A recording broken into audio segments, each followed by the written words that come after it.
Hello friends, welcome to Kavish IAS, Converting Possibilities into Reality. In this section of Suggestives, we shall discuss about certain crucial daily news with special emphasis on societal growth and development.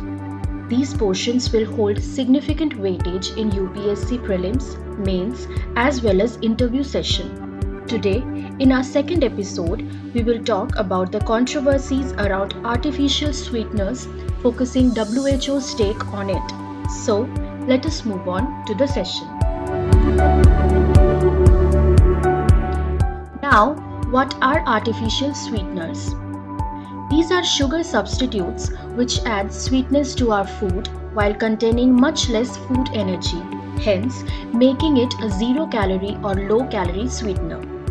They are most commonly made from stevia plant and other amino acids as well. Next question is, what are the benefits of using artificial sweeteners? Owing to its low calorific value, artificial sweeteners are great agents to suppress hunger, leading to weight loss and diabetes control. Common health-conscious people of the globe have started using these substitutes even without being prescribed by medicinal practitioners. By doing so, are they protecting themselves from a probable upcoming ailment or rather inviting some serious health conditions? According to the latest reports by WHO, such sugar substitutes can have drastic effect on our health. Francesco Branca, the WHO Director for Nutrition and Food Safety, has stated, replacing free sugars with non-sugar sweeteners does not help with weight control in the long term. People need to consider other ways to reduce free sugar intake, such as consuming food with naturally occurring sugars like fruit or unsweetened food and beverages. NSs are not essential dietary factors and have no nutritional value. People should reduce the sweetness of the diet altogether, starting early in life to improve their health. Now the question arises, can we really protect ourselves from artificial sweeteners?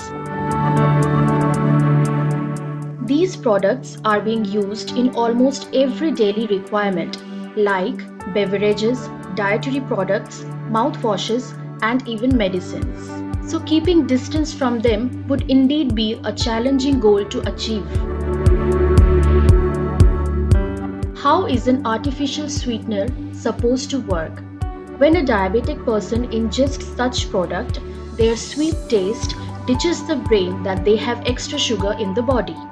The brain, being fooled, now tells the pancreas to secrete insulin, which is responsible for breaking down that extra sugar ultimately. But when a healthy person takes an artificial sweetener, the absence of the extra sugar makes the body insulin resistant. After such repeated intakes, the healthy person now develops diabetes.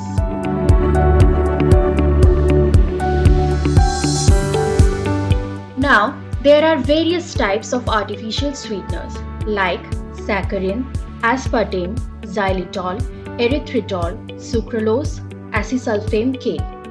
Our main point of focus now will be erythritol.